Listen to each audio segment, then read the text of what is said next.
Mr. Agbakahi, I'd like to start with you. It's been a bumpy ride for the President Tinubu, and even in his first few months in office, you know, he didn't have it quite so smooth. But now that it's been 2 years in, would you say Nigerians can see real signs of that renewed hope promise? Thank you again for having me. I believe President Tinubu, almost 2 years in office, has been great. I remember when President Tinubu came on board. Even before he came on board, there were a lot of challenges facing this country, particularly in the area of economy and national security.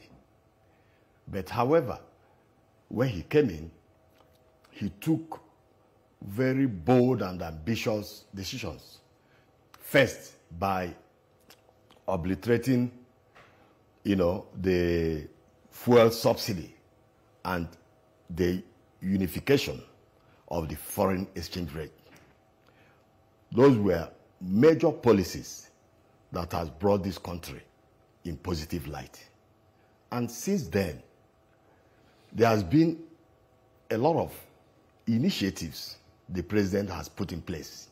For example, look at student loan.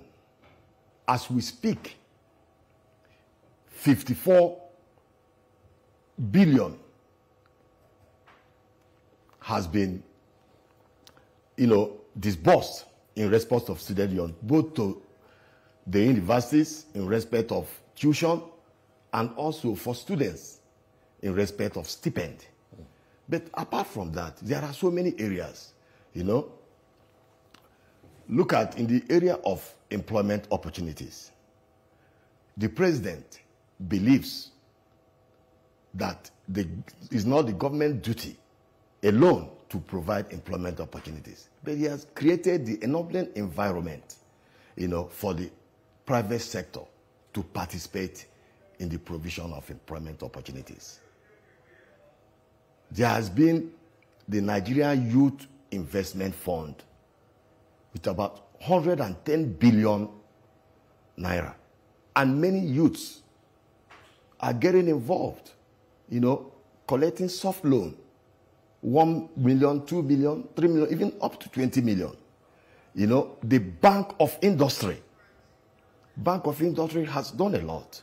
It has disbursed 110 billion naira, to small-scale industries. Okay. That's good to hear some of the positives of this administration. Now, Mr. Bishop, what would you say are the positives? You're an APC man. What would you say are the positives you've seen so far, 2 years down the line of this administration? Thank you very much. I think Mr. President had actually been deliberating quite in the last 2 years, and it was actually been decisive. When we are talking about Lee Kuan Yew of Singapore, it was tough decisions. The reason I actually thank you, the TVC crew here, talking about reviewing challenges, gains, and prospects. We are now seeing the result of the real economy itself, not artificial concepts, unlike what we've been doing in the last couple of 24 years. We've been living on subsidy. Yes, the pains actually came to us, and Nigeria are now actually being pushed over. But by and large, we are now seeing the real effects of positive concept of economic development, that we are now living the way it should, not imaginary, the economy is coming and we are now eating our air, so to speak. But for me, it has been a tough decision from the presidency and even the citizens. We are bearing the brunt, but there are gains ahead in due course. Well, you heard when your fellow guest here highlighted some of the achievement of President Bola Tinubu, yes, despite, some stringent, implications about that. Removing fuel subsidies and merging the exchange rate were bold moves by the administration, and that did not come easy, especially on Nigerians. Looking back, do you think the government planned well, to absorb the shocks that Nigerians felt? We cannot shy away from that responsibility. The reason I mentioned Lee Kuan Yew, Mr. President took tough decisions for we to be on the right path, just like our parents. They took those tough decisions in primary school Some of us, we never wanted to go to primary school, wanted to be at home. But they actually chase us, go to school. But today, you and I are in this, we are conversing better, listening to ourselves. But by and large, we believe that government will not rest at this juncture because things are not smiling. That's the reality on ground. The government keep on engaging us. In the last 2, 4, 5 weeks, we've been seeing Ministry of Information engaging us through the ministers. And 2 days ago, we saw the Minister for Defense telling us about banditry, the gains so far. Minister for Power, Nigerian Minister for Power, Bayo Adelabu, was also there last week telling us about power supply, the epilepsy in power supply, what are the 4 trillion naira debt is there. The minister highlighted what are the challenges and what are the gains of, and the federal government own up to themselves that they need to settle the 4 trillion naira debt so Nigeria can have regular power supply. You will not forget that we actually unbundled the power sector during the Ebele Jonathan administration. So Nigerians should not forget in a hurry that we've been having these issues. We inherited epileptic economy. That's the truth.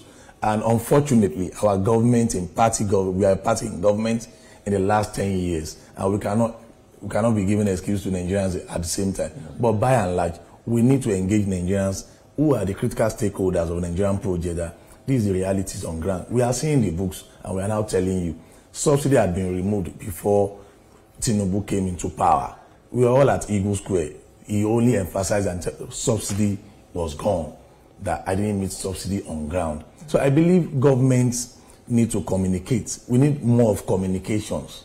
And kudos to the Minister for Information, gathering his colleagues and telling us the situation of things, where it is, where we are going, and that is what exactly Nigerians actually desire from us. Okay. Mr. Agbakahi, let me come to you. Yeah, it's good we enumerate the positives, but when you ask the ordinary man on the streets, despite the positives you have enumerated, what is happening on their table seems to be the overriding focus of a lot of people. The cost of living is so high. And when the president removed the subsidy, I think that was what really changed a lot of things. Even the foreign exchange went to, I think, over 1,600 to US dollar. Yeah, it has, it's just about 1,500 now. But also the other aspect is the price of fuel jumped up also. Yeah, we've seen it reduce. Do you think between now, because there's a major election also around the corner, which is 2027 election, do you see this policy helping to further reduce the cost of fuel so that at the end of the day, since it's the trigger of the economy, things can come down? Definitely it is work in progress. The economy keep getting better. Mind you, one of the major outcomes of the removal of petrol subsidy is the fact that the FAC allocation to states has increased exponentially to 300%. Some states that used to get 5 billion monthly, some of them are getting 15 billion now. And in that respect, they've been able to shoulder, some of the activities of the state. Since President Tinubu came on board, we've never heard about any state that is still owing salaries of workers. You see what I mean? Even some states have also used that opportunity to pay some of their local and international debts. So a lot is happening. You see, look at food prices are also coming down. The president has done a whole lot in the area of agriculture. Over $1 billion has been spent, in providing fertilizers. There has been mechanized farming. There has been dry farming in areas like Jigawa, in Katsina, and environs. So that is what a lot is happening. I believe the upcoming election in 2027, it will be predicated, on the achievements of President Bola Ahmed Tinubu. Forget about what we hear that people are defecting. We know it's good to defect, but his performance in office, is what will determine, whether he wins the election. And definitely he has done a whole lot